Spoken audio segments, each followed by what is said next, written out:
स्वागत है दोस्तों, बोलते हैं गुड मॉर्निंग कहना चाहूंगा पहले आपका हमारे चैनल स्टडी हॉरिजन में। मैं मनोज शर्मा। आज जो हम पढ़ने वाले हैं 12th क्लास की इकोनॉमी पढ़ने वाले हैं दोस्तों।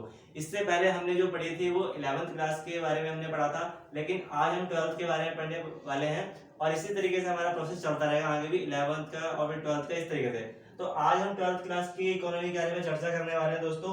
जैसा कि आपको दिख रहा है कि एक 12th क्लास के अंदर आपकी दो दो बुकें आ रही हैं। एक है आपकी मैक्रो इकोनॉमी आ रही है और एक आपकी आ रही है इंडियन इकोनॉमी। दो बुकें आपकी ये मैक्रो इकोनॉमी, और ये दोनों 40 मार्क्स की आएंगी आपकी, दोनों याद रखना, ये दोनों 40 मार्क्स की आने वाली हैं दोस्तों।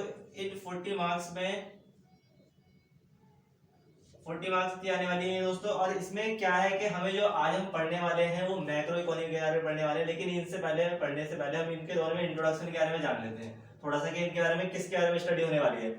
तो देखो, इसमें हम पढ़ने मैक्रो इकोनॉमी, जैसे कि पता है आपको, मैंने पहले नहीं बताया होगा ये मैक्रो इकोनॉमी। मैक्रो का मतलब क्या होता है? एक तरीके से लार्ज होता है। मैक्रो मतलब लार्ज, और ये एक ग्रीक वर्ड है, ग्रीक वर्ड। और ग्रीक आपकी क्या होती है? लैंग्वेज होती है ये, तो ये एक ग्रीक वर्ड है। लेकिन यहाँ पर लार्ज का इकोनॉमी को आपको दिखाना है होल से, यानी यहाँ पर हम इकोनॉमी लार्ज का मतलब क्या मानना है आपको? होल मान के चलना है दोस्तों, ठीक है। तो इसमें हम किसके बारे में पढ़ते हैं? The study of large scale of demand, supply और प्रोडक्शन इन होल कंट्री। यानी कि इसमें हम स्टडी करते हैं कि किसी भी कंट्री के अंदर कितना प्रोडक्शन है, कितनी डिमांड है, कितनी सप्लाई है, उस सब के बारे में स्टडी हम मैक्रो इकोनॉमी के अंदर करते हैं दोस्तों, याद रखना। और ऐसे अगर हम आगे चलते हैं, ये इंडियन इकोनॉमी क्या पढ़ने वाले हैं हम? तो इंडियन इकोनॉमी एक आपके, जिसे कह सकते हैं हम एक रियल इंडियन इकोनॉमी के बारे में चर्चा करती है कि हमारे जो इंडियन इकोनॉमी है, भारतीय अर्थव्यवस्था है, वो किस तरीके की है। बिल्कुल ये एक थ्योरिकल बेस्ड बुक है आपकी। इसमें हम कहते हैं बिल्कुल थ्योरी के बारे में पढ़ते हैं कि इंडियन इकोनॉमी आपकी इंडिपेंडेंस से पहले, स्वतंत्रता से पहले किस तरीके की थी, उस सब के बारे में चर्चा करते हैं हम, ठीक है। तो ये हमारी कंप्लीटली थ्योरिकल बेस्ड होता है। जैसे कि इसमें आप देख रहे हैं कि बुक बेस्ड की अगर बात करें तो इसमें जो बुक होती है आपकी मैक्रो इकोनॉमी, उसमें आपका थ्योरी होता है और प्लस डायग्राम होता है। दो चीज से मिलकर आपके ये बुक तैयार होती है आपकी थ्योरी और डायग्राम पर। और ऐसे इंडियन इकोनॉमी क्या होती है? ये कंप्लीटली थ्योरी होती है दोस्तों। ये क्या होती है? कंप्लीटली थ्योरिकल बेस्ड होती है। इसमें कोई भी किसी प्रकार का डायग्राम नहीं होता है, इसमें केवल थ्योरी होती है आपकी, और ये डिस्क्रिप्टिव बेस पर होती है, ठीक है। अगर हम बात करें, ये 40 मार्क्स की दोनों की हो गई। अब 20 मार्क्स का क्या आने वाला है आपका? 20 मार्क्स में जो आपका था प्रोजेक्ट आता है ये, और प्रोजेक्ट जो होना चाहिए आपका ये 3500 से, यानी कि 3500 वर्ड से लेकर 4000 वर्ड्स के बीच में होना चाहिए। और ये मैक्रो इकोनॉमी से आएगा। आपको मैक्रो इकोनॉमी में से कोई भी एक टॉपिक मिल जाएगा स्कूल से, और वो आपको तैयार करना होगा अपनी फाइल, वो 3500 से 4000 वर्ड्स के बीच में आपको तैयार करनी होगी। इसमें जान लेते हैं दोस्तों, ये 20 मार्क्स इन्होंने किस तरीके से गए। जो 20 मार्क्स का जो आपका ये है प्रोजेक्ट, इसमें नंबर किस तरीके से मिलते हैं ये देख लेते हैं। आपका 3, 6 और ये आपका 3 और ये दोस्तों देखो, 3 मार्क्स का जो इसमें होता है, आपको जो टॉपिक दिया जाएगा वो टॉपिक आपका होगा, और जो 6 मार्क्स का होगा रिलेटेड, ये टॉपिक से रिलेटेड क्या होंगे? कंटेंट होंगे। यानी कि जिसमें सबसे ज्यादा स्टूडेंट को मेहनत करनी होती है, वो टॉपिक जो आपको मिलेगा उससे रिलेटेड आपको सारी जानकारी इसमें ढूंढनी होती है, और ये 6 मार्क्स का होता है। सबसे ज्यादा मेहनत इसी में करनी होती है। जितनी आप जानकारी इकट्ठी कर सकते हो उस प्रोजेक्ट से या उस टॉपिक से रिलेटेड, वो सब आपको इसमें करने हैं, और इसके आपको 6 मार्क्स मिलने वाले हैं। 3 मार्क्स का जो आपका होता है, ये आपकी प्रेजेंटेशन होती है कि आपने जो अपनी फाइल है वो किस तरीके से तैयार करी है, देखने में कैसी है, किस तरीके से आपकी रूपरेखा तैयार करी है उसने। तो प्रेजेंटेशन है आपकी 3 नंबर में आनी है। और जो 8 नंबर में जो आपका आना है वो वाइवा होता है।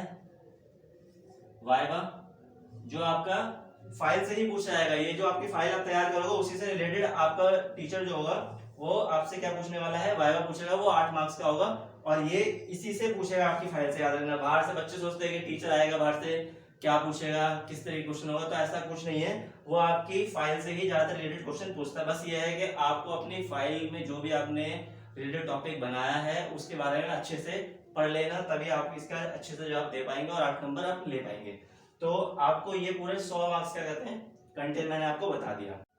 देखिए दोस्तों, अब हम ये शुरू करने वाले हैं चैप्टर 1 आपका मैक्रो इकोनॉमी का इंट्रोडक्शन ऑफ मैक्रो इकोनॉमी।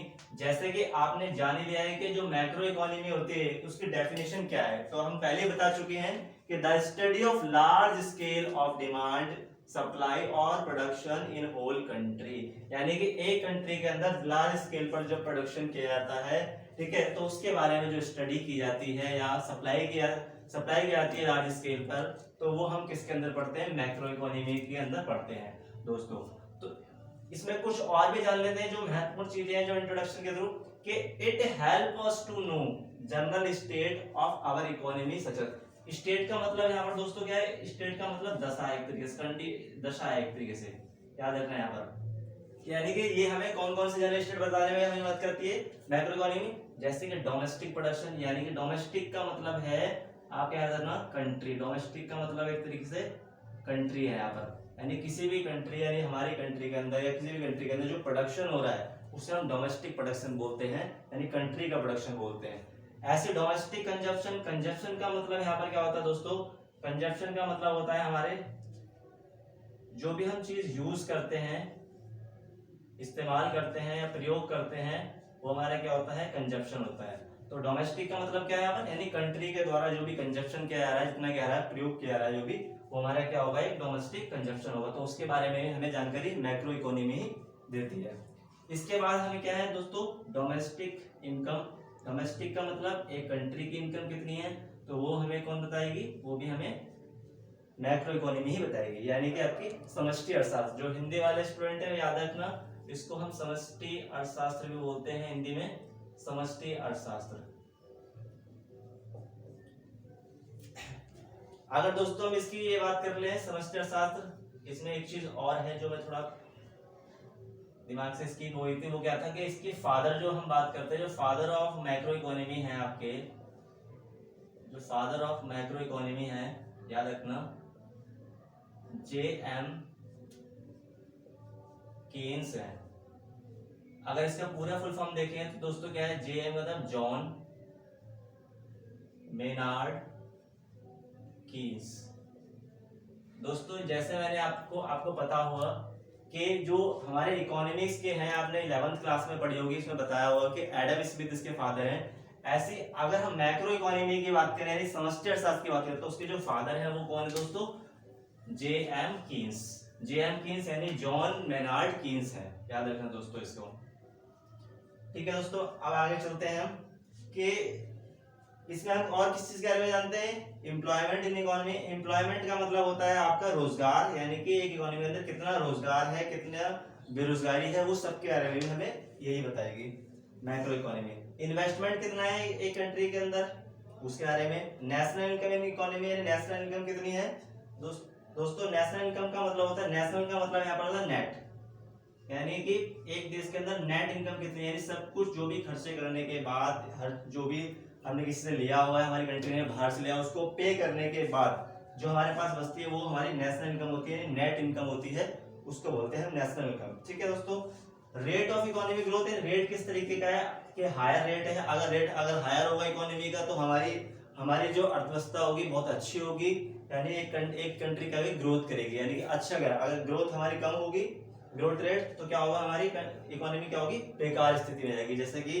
इस वक्त हो रखा है कि हमारी जो ग्रोथ रेट है वो इस टाइम बहुत ही ज्यादा नीचे जा रखी है, यानी कि अर्थव्यवस्था हमारी खराब हो रही है। जैसे कि अब हम जानते हैं दोस्तों इंपोर्टेंस ऑफ मैक्रो इकोनॉमी, यानी कि हम इसका महत्व क्या है, इसे क्यों पढ़ते हैं, इसके बारे में क्या है। तो मैक्रो इकोनॉमी का जो महत्व है, यानी कि समझ जाता है महत्व क्या है, तो वो जान लेना, ये इंपॉर्टेंट है और ये आपके 3 मार्क्स में पूछा भी जाता है दोस्तों। तो क्या है इसके बारे में, it help us to achieve goal of higher rate of GDP, यानी कि ये हमारी जीडीपी के हायर रेट को अचीव करने में हमारी क्या करती है दोस्तों, ये मदद करती है। तो हायर रेट ऑफ जीडीपी में क्या करती है दोस्तों, ये मदद करती है हमारी। ठीक है, it suggests policy measure to control inflation and deflation. देखो दोस्तों, इन्फ्लेशन का मतलब क्या होता है, यहाँ पर इन्फ्लेशन मतलब होती है एक तरीके से महंगाई, अगर आसान भाषा में बोला जाए महंगाई बोलते हैं, और इको की भाषा में इसे मुद्रास्फीति बोलते हैं दोस्तों, स्फीति बोलते हैं एक तरीके से, स्फीति अंतराल होता है। और ऐसे जो डिफ्लेशन होता है, मंदी बोलते हैं साधारण भाषा में, और इको की भाषा में इसे बोलते हैं अवसिफिति। दोस्तों याद रखना, अवसिफिति मैं बोल रहा हूँ, इसे डिफ्लेशन को क्या बोलते हैं, अवसिफिति। तो महंगाई क्या होती है दोस्तों, इन्फ्लेशन क्या होता है, जब क्या होता है किसी चीज के जो रेट होते हैं वो ज्यादा इंक्रीज हो जाते हैं, बढ़ जाते हैं, तो उस कंडीशन पे क्या होती है, इन्फ्लेशन हो जाता है। और डिफ्लेशन में होते हैं किसी चीज की क्या होती है, डिमांड कम हो जाती है, उसके कारण उसका प्राइस क्या हो जाता है, बहुत ज्यादा गिर जाता है, तो यानी डिफ्लेशन की स्थिति हो जाती है। तो ये होता है, यानी इसके बारे में पॉलिसी बनाने में कौन मदद करती है, हमारी मैक्रो इकोनॉमी करती है। इसके बाद थर्ड जो इसका इंपॉर्टेंस है वो है it helps to know national income, यानी कि ये हमारी नेशनल इनकम, आपकी बुक में एक चैप्टर भी है उसमें हम कैलकुलेट भी करेंगे, ये मैथमेटिकल चैप्टर है पूरी तरीके से, कि कैलकुलेट करना सीखेंगे किस तरीके से एक देश के अंदर नेशनल इनकम क्रिएट होती है, किस तरीके से निकालते हैं, तो वो हम एक चैप्टर में पूरी तरीके से डिस्कशन में पढ़ेंगे, याद रखना। नेक्स्ट है इसके बारे में, it identifies causes of deficit. देखो दोस्तों, डिफिसिट का मतलब होता है एक तरीके से घाटा होता है दोस्तों, याद रखना, डिफिसिट का मतलब क्या होता है, घाटा। In balance of payment and give suggestions, यानी कि जो भी हमारे भुगतान शेष हैं एक देश के, उसके अंदर जो भी घाटा हुआ है उसका कारण बताता है कि क्यों हुआ है घाटा। देखो दोस्तों, जो घाटा होता है, जैसे गवर्नमेंट का क्या होता है, इस तरीके अगर वो अपने एक्सपेंस ज्यादा कर देती है और उसकी इनकम कम होती है, तो ऐसी कंडीशन में डिफिसिट हो जाता है, यानी कि घाटा हो जाता है। तो उसका रीजन बताती है ये कि गवर्नमेंट ने कहाँ ऐसा किया है, कि किस जगह पर ज्यादा उसने खर्चा किया है, तो ये सब हमें आइडेंटिफाई करती है, ये मैक्रो इकोनॉमी करती है।